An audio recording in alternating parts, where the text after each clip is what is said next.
Brasil, la guerra oculta de Río. Río de Janeiro, una postal de paraíso que esconde un código de precaución.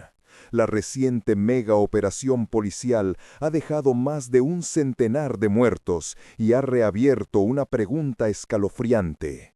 ¿Quién realmente controla la ciudad maravillosa?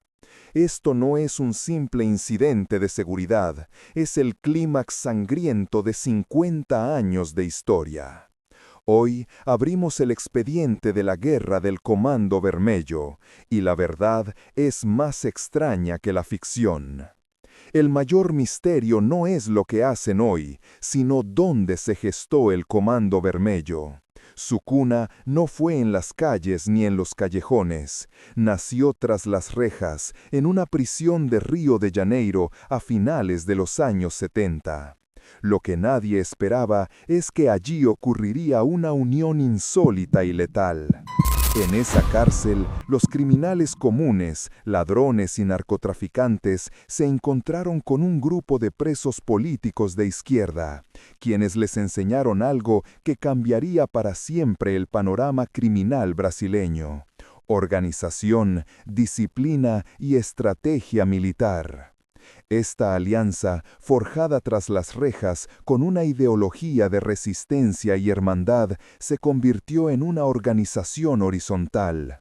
Crearon un código silencioso, una ética para el crimen. Nadie pensó que esa alianza se convertiría en el mayor holding del narcotráfico. Se esparcieron como una plaga organizada. El Comando Vermelho impuso su propia ley, su propio estado paralelo en las favelas, ganándose el apodo de la justicia en las comunidades donde el Estado estaba ausente. Si el gobierno no iba a protegerlos ni a proveer servicios, el CB lo haría, a su manera y con terror. Controlan la distribución de gas, la electricidad, el internet y, por supuesto, el narcotráfico. Es un monopolio de vida y muerte. Su estructura es un fantasma, invisible para muchos, omnipresente para otros. Consiguieron replicar su modelo de organización, su código y su sistema de reclutamiento en cárceles por todo Brasil. La expansión fue fantasma, pasando de una banda local a un poder nacional. La clave de su expansión fue la red de prisiones y el boca a boca del terror. Y aquí yace la sombra del misterio que alimenta el miedo. ¿Hasta qué punto llegan las conexiones del Comando Vermelho con la política y las fuerzas de seguridad? El enigma de la corrupción a gran escala es lo que les permite prosperar. Su estructura es su escudo, y en este juego no hay reglas claras, solo una alerta constante. El misterio nos dio la estructura. Ahora hablemos de cómo se financia. Hablemos de números. Hablemos de crimen.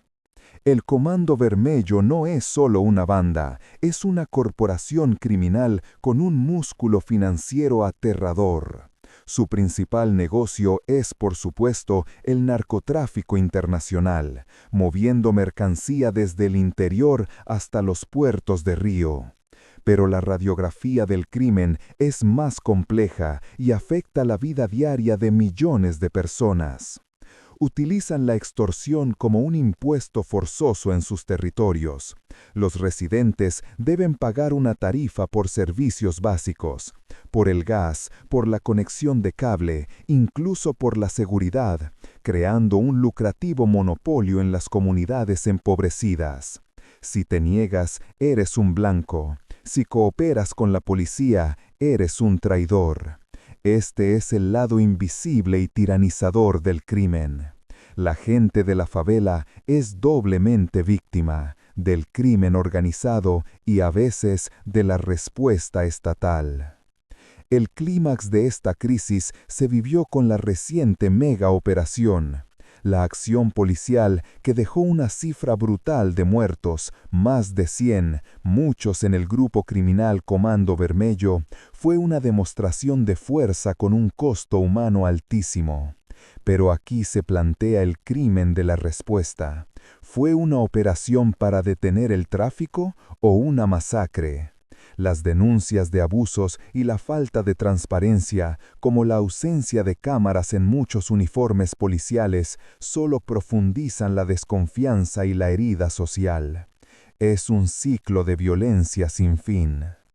Para mantener su territorio y enfrentarse a la policía o a bandas rivales, el Comando Vermelho se arma hasta los dientes. Sus herramientas de crimen incluyen fusiles de asalto, granadas y una logística sofisticada. Pero su arma principal es la geografía urbana. Utilizan el laberinto de las favelas, con sus calles estrechas y conocimiento local, como una fortaleza impenetrable. Cada alcayán es una trampa, cada esquina un punto de vigilancia. El resultado de la operación fue la caída de algunos líderes, pero la pregunta es, ¿se detuvo el sistema? El Comando Vermelho no se desmantela con la muerte de un par de jefes. El crimen en Brasil no es un incidente, es un sistema económico, social y político arraigado.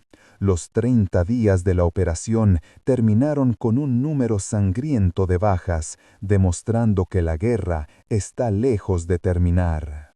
El crimen nos dio el diagnóstico. Ahora viajamos al centro de la herida abierta, el terror. El terror en Río de Janeiro se ha institucionalizado, convirtiéndose en una parte normalizada de la vida. La población se enfrenta a un dilema aterrador. ¿Es más peligroso el terror ciego del narcotráfico o la letalidad desmedida de la respuesta estatal? Las organizaciones de derechos humanos denuncian que la violencia policial, en ocasiones descontrolada, siembra un miedo profundo que no hace distinción entre criminales y civiles. El uso de la fuerza desproporcionada, la falta de rendición de cuentas y la muerte de inocentes son el terror silencioso que muchos tienen que soportar. Es la tiranía de vivir en la incertidumbre, donde una simple bala perdida puede terminar con tu vida. El terror se convierte en una herramienta de control, tanto para el narco como para los políticos.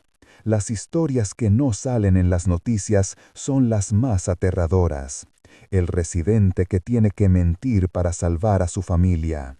El comerciante que debe pagar el impuesto para seguir vivo. El miedo es el que paraliza la acción cívica y permite que el crimen organizado se mantenga. Y el terror tiene eco en la política. La crisis de seguridad se utiliza como combustible para la polarización. El miedo de la población se capitaliza para justificar medidas extremas. La narrativa de la guerra se impone, y en una guerra, la verdad y los derechos humanos son siempre las primeras bajas. La pregunta que genera un terror persistente es la perspectiva del mañana. ¿Se puede ganar esta guerra?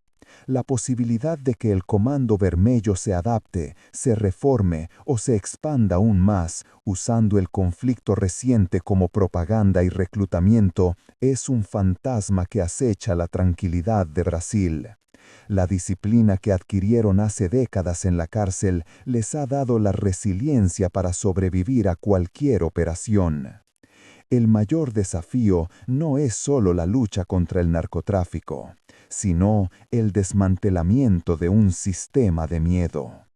El terror de Río no está en un monstruo, está en el sistema. Para detener la alerta, primero debemos entender el misterio y la magnitud del crimen. La verdad sobre el Comando Vermelho es una historia de resistencia perversa y poder absoluto. El costo es pagado por la gente de Río día a día. ¿Crees que el gobierno de Lula podrá desmantelar esta organización antes de la COP30 o la guerra está destinada a continuar? Déjanos tu opinión en los comentarios. Si quieres más análisis como este, suscríbete a Mystery Alert.